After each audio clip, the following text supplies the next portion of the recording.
It's already known that when this pair is brought out to the surface, the football fan will always think about the prior encounters that shaped the history between these two clubs. The part of the history that I'll speak about was the game between Barcelona and Chelsea in 2009, a robbery. Those words are always said when mentioning the two teams in the same sentence. Was Chelsea robbed from a second successive UCL final, where the referee is up to the task, and did Barca deserve to qualify to the next round? All of this will be discussed in this objective breakdown of both the away and home games. Everyone has already voiced their opinion on the second leg in Stamford, but few seem to acknowledge or even mention the refereeing mistakes that happened in the first leg. And oh boy, there were plenty. The first match was held in the Nou Camp on the 28th of April, and the referee was Wolfgang Stark from Germany. To summarize the game, Barca had possession over the ball, but struggled to create chances because of Chelsea's defensive approach to the game. Both teams had clear chances for scoring, but the goalkeepers stepped up and deprived the game from having goals. Surprisingly, only Barcelona suffered from the referee's poor decisions. The first one was a bad offside call from the linesman on Eto'o in the 43rd minute. Barca were having a quick counter. Henry passed the ball to Iniesta, who dribbled past Ivanovic to clear the path for a pinpoint pass to Eto'o, who, if not for the linesman, could have had a one-on-one situation with Cech. You can clearly see that it wasn't an offside. The second was the penalty against Bosingwa, who fouled Henry in the 74th minute. Henry opens up the space with a pass to Eto'o, then Eto'o passes back to Henry, who is then grabbed by Bosingwa. This was the most obvious refereeing mistake, as it was a clear penalty. Here you can see a still from the opposite angle. The third and last one was not sending off Ballack. He first got a yellow card in the 29th minute, but then in the 84th minute he fouled Andres Iniesta before he could enter the penalty box. Ballack used his left hand to stop Iniesta. He hit him in his face. Well, with that alone you can get a red card. And if Iniesta made it to the box, anything could have happened. Well, the referee whistled a free kick for Barcelona, but he didn't give Ballack his second yellow. Maybe because he indulged the mistake of his fellow countryman. Other than that, I don't see any reason for not sending him off. Like seriously. The first leg saw errors that cost Barcelona a comfortable lead, but the away game was the one to win the jackpot. The second leg took place in Stamford Bridge in the 6th of May, and the referee was Tom Henning Uraibu. The game ended by a draw that gave Barcelona qualification on away goals. These were the statistics of the game, so pause the video. After analyzing the stats, you can clearly understand how both teams approached the game. Barcelona had 71% of possession because Chelsea's players were defending most of the time. Barcelona only had one shot on target because they couldn't find gaps in the Blues' side's defense.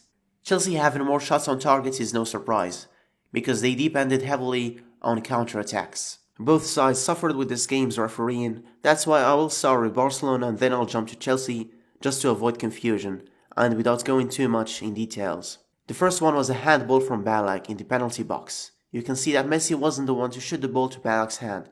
It was Ballack who directed his hand to make contact with the ball. Well, I'm not sure for this one being a penalty, mainly because of Messi not appealing for it, or maybe the frustration of facing Messi with the intent of clearing the ball in any way possible. So this one is a 50-50. The next one is the red card on Abidal. I'll show you the clip first so you can judge for yourself. Messi is the competition's top scorer, 8 goals in his last 9 games in the Champions League. Anelka looking to get in here for Chelsea. Was he pulled down by Abidal? Is it in Anelka's favour? But what's the decision with Abidal? It's red. He was lucky to escape it in the first half. He's gone now. Isn't this amazing? You can clearly see that there was no contact. It were Anelka's feet that stumbled with each other. Both the linesman and the referee messed up and totally misjudged the situation. An undeserved red card which left Barcelona with 10 men for the remaining half hour. Before that, there was a foul on Drogba. It was intentional. Piqué was hit in the guts. It could have been a red card because when he jumped to receive the ball, he bent his knee 90 degrees backwards to hit Piqué. On the other hand, the Blues spent their time appealing for penalties, in which only 3 of them are worth the mention. The penalty on Drogba in the 26th minute. Just like the Henry penalty in the first leg, Drogba was grabbed by his jersey. The foul was clear without any doubt. It was a penalty. But, Abidal grabbed Drogba from his back. So logically, Drogba should have fell on his back, not the opposite.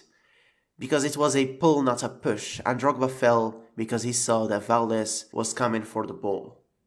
The next one was the handball on Piqué in the 82nd minute. This one was a little tricky because Piqué didn't intend to touch the ball with his hand, and the ball just happened to land on it. This one was a 50-50. The last one was Balak's penalty claim against Eto'o in the last minutes of the game.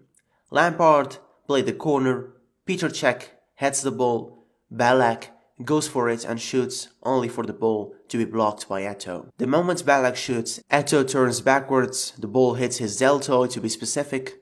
Eto'o never intended to hand the ball, and Balak's reaction was of someone begging for a penalty to scrap the easiest way to win after all hope was lost for qualification.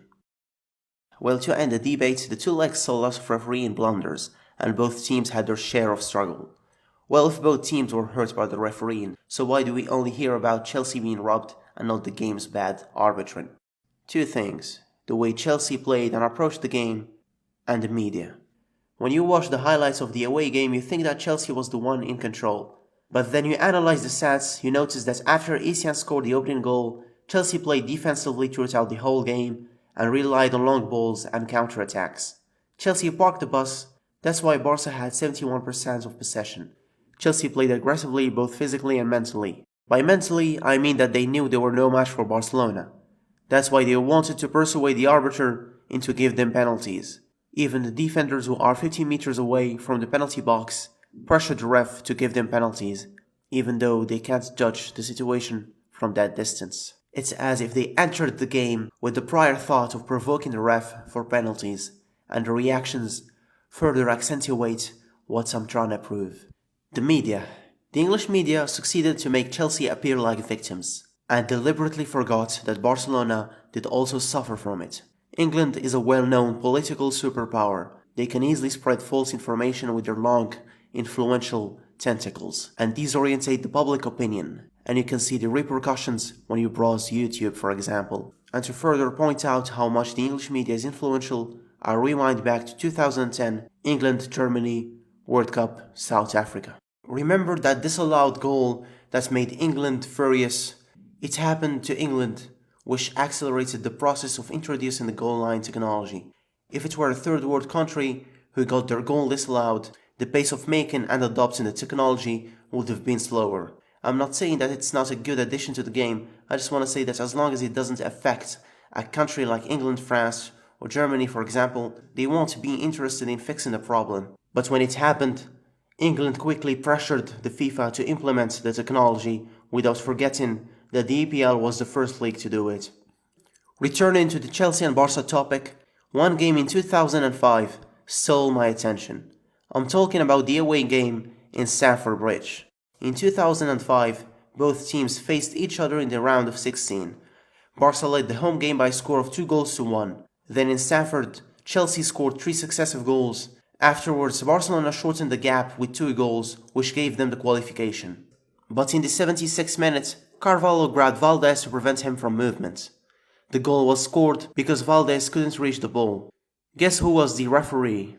Pierluigi Collina, one of the best of his generation, failed to deny the goal. After the game, he admitted on Sky Sports that he was wrong not to disallow the goal. This foul on Valdez was more obvious and impactful than any other penalty claim from the 2009 games, and it decided the outcome of the game, but apparently no one talks about it. 1 year later again, in Stamford, there was a clear handball on a Chelsea player that looked similar to Eto'o's 3 years later. The difference between these two handballs is that Barcelona scored and won the game, so they didn't give a second thought to criticize the ref for not giving the pen. The second leg saw a dive from Lampard which gave Chelsea an undeserved goal. Gio wasn't the one who touched Frank, it was the opposite. You see, making mistakes is human nature, and the best thing you can do is moving on. Barcelona were robbed from a league title in 2014 in the last game. Messi scored a totally legal goal, but because the referee thought that the ball bounced from the Barca player, he whistled an offside. In the end of the 6th of May, justice prevailed, and the best team went to the final. Barcelona were unstoppable, they deserved it more than Chelsea, who played dirty and defensively. and Barcelona showed the whole world how good they are by winning over United. Thank you guys for watching this video. I thank all of you for the lovely comments you left on my previous one. I know this upload was late, and I'll try uploading more consistently in the future. You can follow me on Twitter, and don't forget to stay tuned. See you later.